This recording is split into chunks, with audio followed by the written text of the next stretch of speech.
ফজলুর রহমান হচ্ছেন বর্তমান বাংলার বাঘ।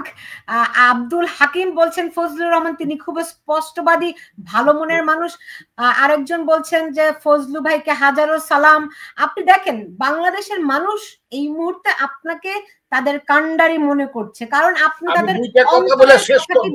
আমি তাদের সম্পর্কে, আলেম যদি কেউ নিজেকে দাবি করে উনি এলমে তাসাউফ লাগবে, এলমে লুদুনি কি উনাকে জানতে হবে, উনাকে কলব জারি হতে হবে। আমি আবারও বলছি কথাটা, আর শুধু শরীয়ত না,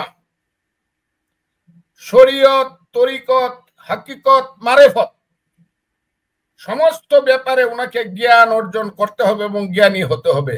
যারা মারেফতকে বিশ্বাস করে না, যারা মাজার পুড়ে দেয়, যারা আব্দুল কাদের জিলানী রহমতুল্লাহ আলাইহি, যারা হযরত খাজা বাবা মঈনুদ্দিন চিশতি, হযরত শাহজালাল শাহ পরান, বাইজিদ বুস্তামি সহ যারা ওলিয়া উলিয়া গাউস কুতুব দরবেশের মাজার পুড়িয়ে দেওয়ার জন্য চ্যালেঞ্জ করে, আমি তাদের পক্ষে কথা বললেই তারা বলে তো ফজলুর রহমান হলো কাফের।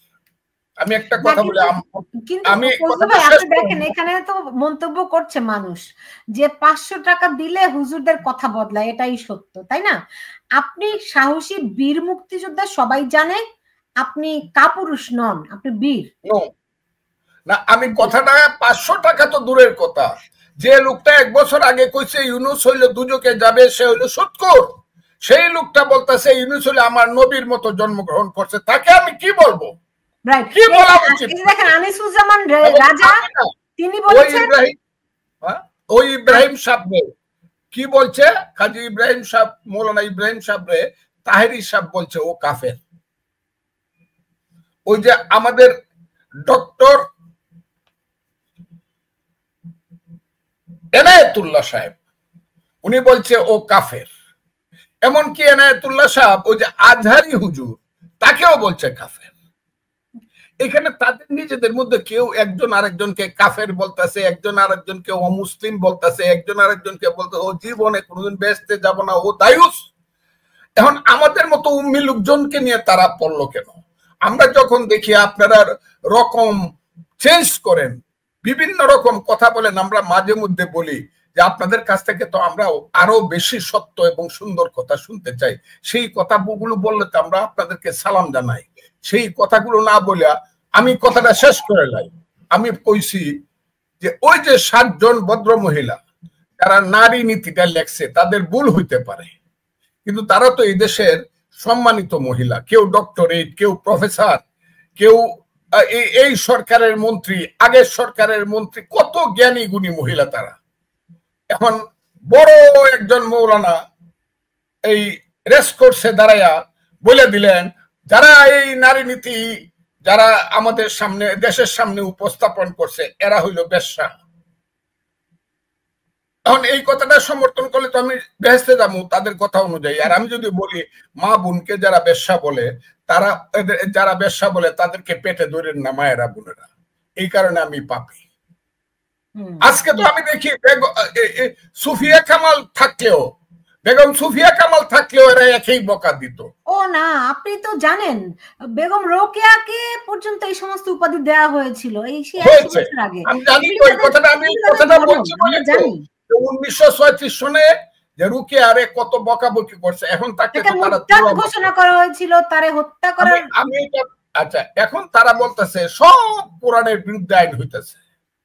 মুক্তিযুদ্ধের পরে যে 72-এর সংবিধান, এটা কি টোটালটা কোরআনের উপরে নির্ভর করে হয়েছে কিনা? তারা যদি তাদের কোরআনী আইন করতে চায়, শরীয়তি আইন করতে চায়, ইলেকশন করে মানুষের সমর্থন নিয়ে আসুক। তা না হলে তো বাংলাদেশ, আমার কথাটা শুনে এরা ভুল বুঝবে, এরা আমাকে বদদোয়া করবে এবং আমাকে মাইরা বলবে যে ফজলুর রহমানের মাইরা। বাংলাদেশ তো চলবে বাংলাদেশের সংবিধান অনুযায়ী।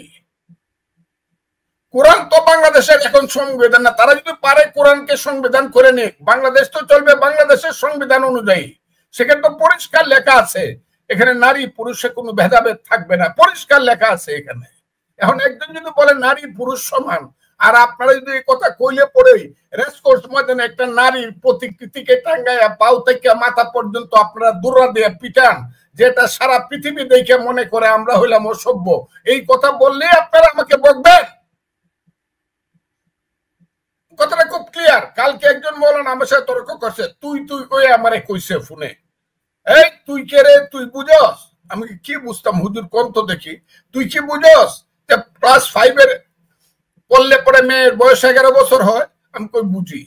11 বছর পরে 12 বছর হলে যুবতী হয়, যুবতী কোনোদিন ঘর থেকে বের হতে পারবে না। কথাটা খুব বুঝার চেষ্টা করে, আমারে তুই করে কইতেছে আমি তার বাপের চেয়েও বড়। আমি বলছি না, এটা ঠিক না, এটা ঠিক না। এই পৃথিবীতে সুলতানা রাজিয়া থেকে ধরিয়া এখন থেকে 1000 বছর পূর্ব থেকে ধরিয়া আমাদের মেয়েরা যুদ্ধের ফিল্ডে গেছে। আমাদের মেয়েরা এই দেশে লেখাপড়া, এই দেশের সমস্ত মেয়েরা জ্ঞানে গুণে শিক্ষায় দীক্ষায় ত্যাগে তিতিক্ষায় ভাইদের পাশে দাঁড়াইছে, মুক্তিযুদ্ধে দাঁড়াইছে, 52 সনে দাঁড়াইছে, পাকিস্তান আন্দোলনে দাঁড়াইছে, 1905 সনের আন্দোলনে, বঙ্গভঙ্গ আন্দোলনে দাঁড়াইছে আমাদের মায়েরা বোনেরা। এখন তাদেরকে বলতে হবে ক্লাস 5 এর পরে আর যদি ঘর থেকে বাইরে হও তাইলে তুমি বেশ্যা। আমার কথাগুলো খুব বড়রা কি করতে চায় না, আমার মেয়ে বের হবে, আমার মেয়ে এখন আমেরিকায় থাকে, আমার মেয়ের দুজকে যায় সেটা আল্লাহর কাছে জবাব দিবে আমার মেয়ে। বা আমি যদি আমার মেয়েকে এলাও করে আমার যদি মহাপাপ হয়, এটা আমি আল্লাহর কাছে জবাব দিব। এটা তো মৌলানা সাহেব জবাব দিবে না। মৌলানা সাহেবরা আমাদেরকে করে মাইরে ফেলতে চান কাফের বইলা, এবং জানাজা পড়তে চান না। শুধু একটা কথা আমি আপনাকে বলে দিই, প্লিজ দয়া করে শুনেন, একটা কথা বলে দিই।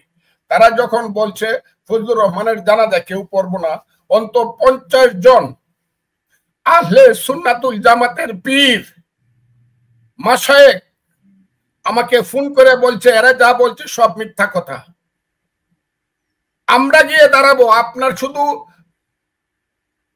জানাজা আমরা পড়বো না, আমরা আহলে সুন্নাতুল জামাতের হাজার হাজার আমরা মুসলিম আপনার জানাজায় থাকবো। কাজে আমি আহলে সুন্নাতুল জামাত করি বইলা, আমার দাদা ফুরফুরা শরীফের মুরিদা ছিল বইলা, আমার বাবা সোনা খান্দার মুরিদা ছিল বইলা, আমি এটা বিশ্বাস করি বইলা আপনারা সবাই মিললে যারা ওহাবিজম করেন, জামাতে ইসলাম ওহাবিজম যারা করেন, তারা আমাকে কাফের বলে ফতোয়া দিবেন। আর এটা আমাকে মাইনে ঘরে বসে থাকতে হবে। সবাই খালি আমাকে বলে ফজলুর রহমান 10 জন সিকিউরিটি রাখেন, আর আমি বলে আমার সিকিউরিটি হইলো আমার আল্লাহ, আমি বলে আমার সিকিউরিটি হইলো আমার আল্লাহ। আমি আজকে এই কথাটা এখানেই শেষ করতে চাই যে যারা নিজেরা পরস্পরকে কাফের বলে, আমি দেখা আজকে সারা দিন আপনাকে দেখাইতে পারবো পরস্পরকে মৌলানা সাহেব নিজেদেরকে কাফের বলে একজন আরেকজনকে। এবং সেই মৌলানা সাহেব কারা? যারা লাখ লাখ মানুষের ওয়াজ করে, ডক্টর এনায়েতুল্লাহ সাহেব, তাহেরি সাহেব, আজহারি সাহেব, যত ওই যে আমির হামজা সাহেব, এরা সবাই, এমনকি চরমুনের পিসাবরে বলছে ও হইল আদিমুখ জগতের ইয়াজিদ। এখন আপনারা নিজের আগে ফয়সালা করেন, পরে আমাদেরকে খুন করেন বা আমাদেরকে আপনারা দুজকে পাঠাইয়া দেন, আগে আপনারা নিজেরা ফয়সালা করেন।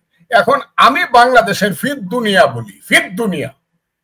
বাংলাদেশ সৃষ্টি হয়েছে এই দেশের মানুষের গণতন্ত্রের জন্য, পেটের ভাত পরনের কাপড়ের জন্য, শিক্ষা দীক্ষার জন্য, সুন্দরভাবে শান্তিপূর্ণভাবে বসবাস করার জন্য, মানবতার জন্য, ধর্মনিরপেক্ষতার জন্য।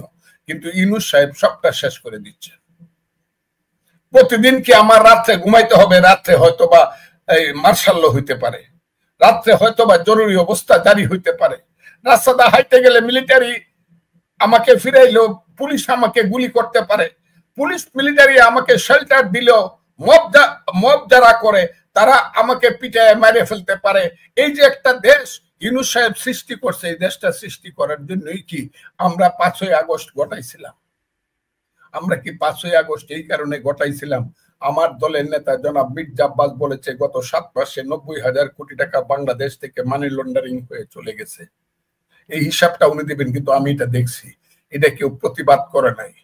আমরা কি এই কারণে 5ই আগস্ট ঘটাইছিলাম যে আমার দেশের একজন বাচ্চা ছেলে, তার নাম বুধ সজীব ভুইয়া, তার প্রাইভেট সেক্রেটারির 6 মাসে 311 কোটি টাকা হবে, আর তাদের হাজার হাজার কোটি টাকা হবে। সেই কারণে কি পরিবর্তনটা আসছিল?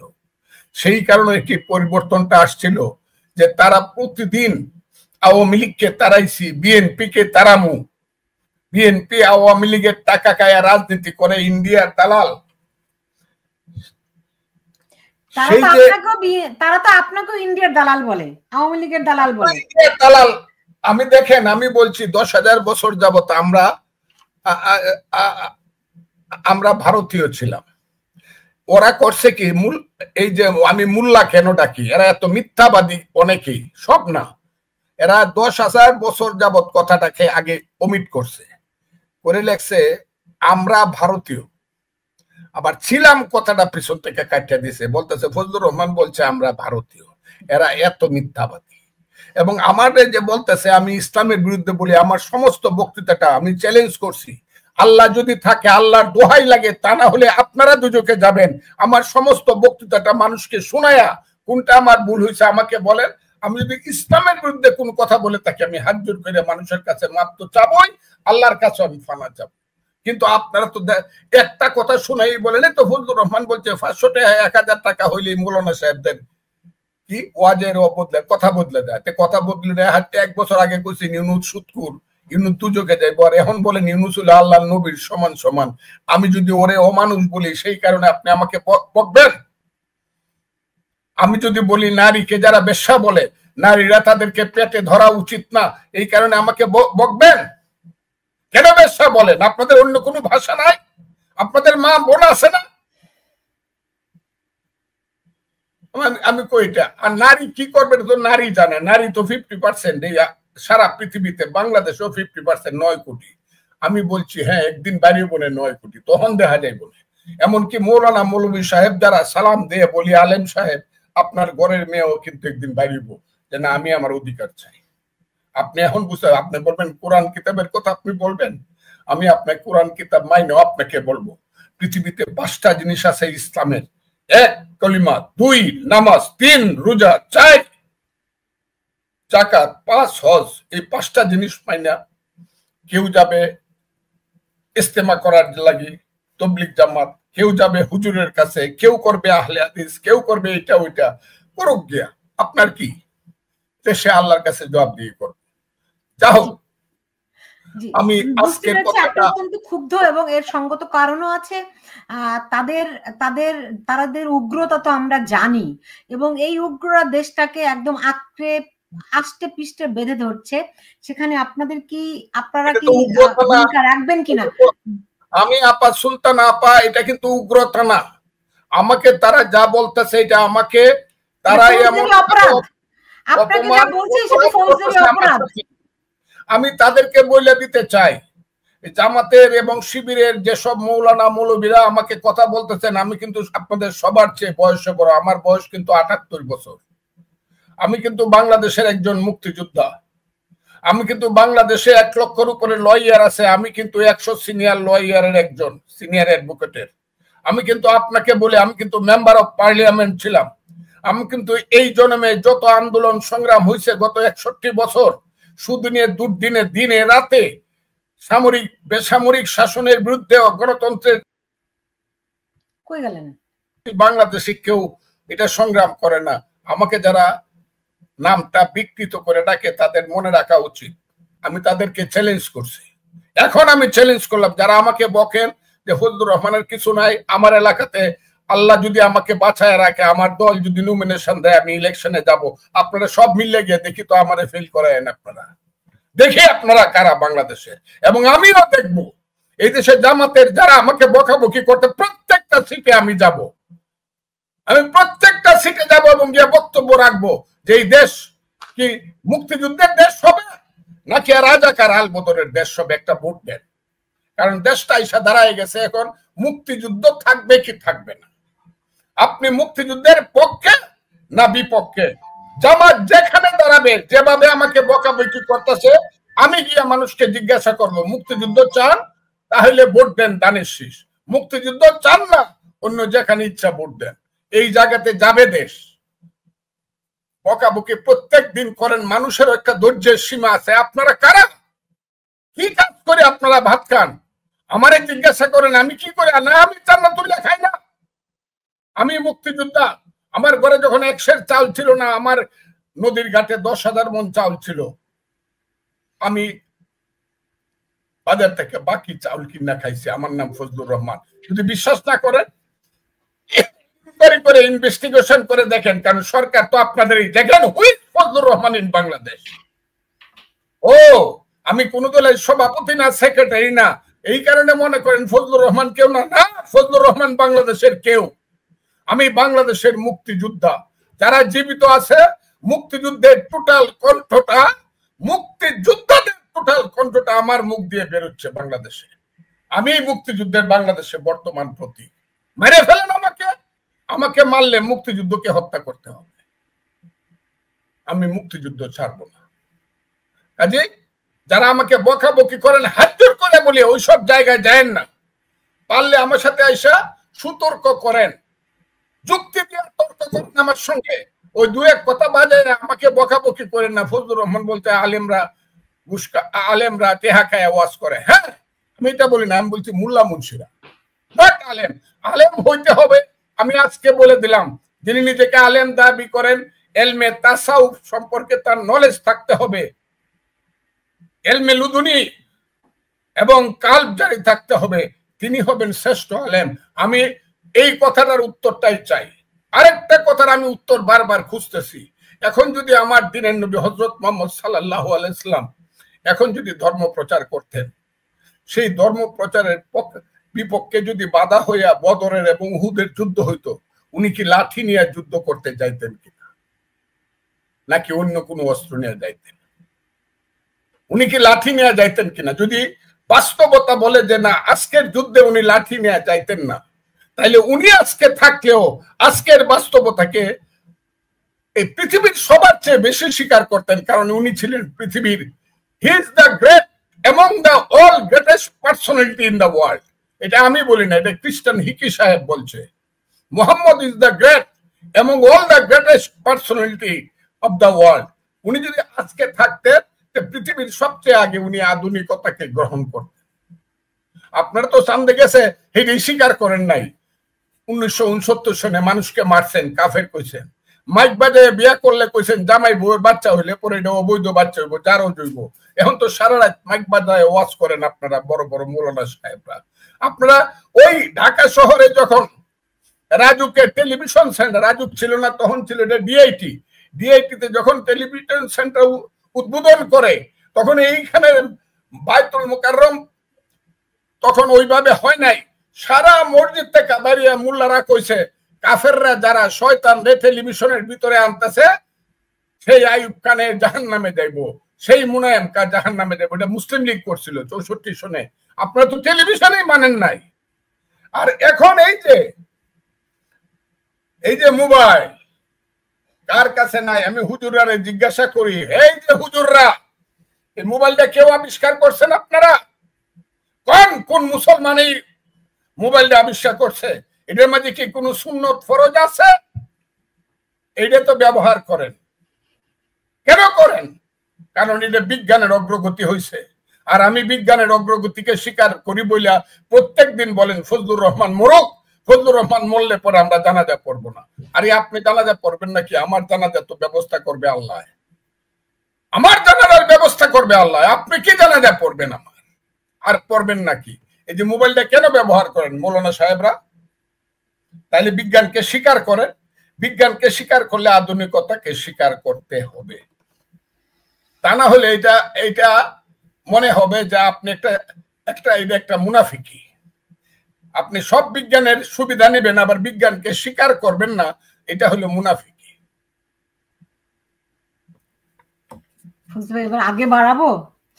হ্যাঁ, থ্যাংক ইউ। জি, চমৎকার বলছিলেন। আপনি দেখছিলেন যে মানুষ আপনাকে কতটা ভালোবাসে। মানুষ এখানে বলছে যে আপনি হচ্ছেন বর্তমানে বাংলাদেশের কণ্ঠস্বর। আপনি কোটি কোটি মানুষের কথা বলছেন, অন্তরের কথা বলছেন। সবাই আপনার প্রতি কৃতজ্ঞতা জানাচ্ছে, ভালোবাসা জানাচ্ছে। আপনার আল্লাহকে নেক হায়াত দান করুন, এমনও মন্তব্য সবাই এখানে করছে। আমি কিছু মন্তব্য এখানে দেখিয়েছি।